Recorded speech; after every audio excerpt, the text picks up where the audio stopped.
Les agents assermentés, les unités de sécurité, les acteurs de la société civile, autorités du ministère du cadre de vie et représentants du Centre national de gestion des réserves de faune Sénagref échangent sur la criminalité faunique au Bénin. Il s'agit de l'atelier d'échange des informations sur l'application des textes des lois sur les biens publics mondiaux. Les travaux portent sur l'application des lois relatives à la protection de la faune et de la flore au Bénin. La cérémonie qui nous réunit a un caractère très particulier pour les structures en charge de la gestion des ressources naturelles sous tutelle du ministère du cadre de vie et du développement durable.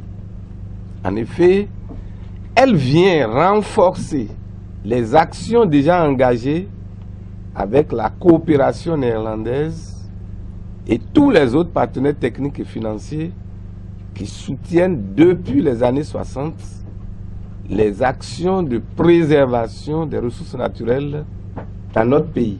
La formation proposée dans le cadre de cet atelier vise à renforcer les capacités des acteurs tels que les magistrats, les forestiers, les douaniers, les gendarmes, les marins et les policiers sur leur rôle dans l'application des réglementations en matière de l'environnement, la gestion durable des ressources fauniques et forestières des zones humides et la lutte contre l'exploitation abusive et le trafic illégal de faune sauvage et du bois au Bénin.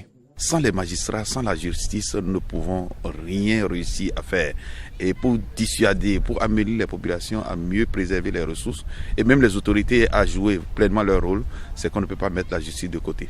Et l'objectif de cette rencontre, c'est d'échanger des informations sur les menaces graves qui pèsent sur notre environnement, mais aussi d'aller au cœur des textes de loi pour sensibiliser les agents assermentés sur leur rôle.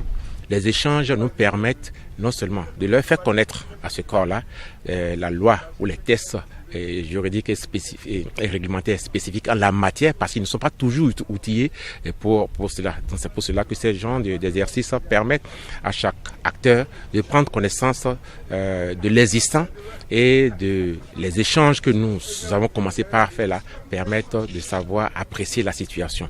Criminalité environnementale et conséquences sur la sécurité humaine, première communication de cet atelier a été donnée par le colonel Bruno Nanet, attaché de sécurité intérieure de l'ambassade de France près le Bénin. Il a insisté sur les axes prioritaires d'une lutte efficace contre la criminalité environnementale. Pour lutter efficacement contre la criminalité faunique, il y a deux priorités indispensables à observer.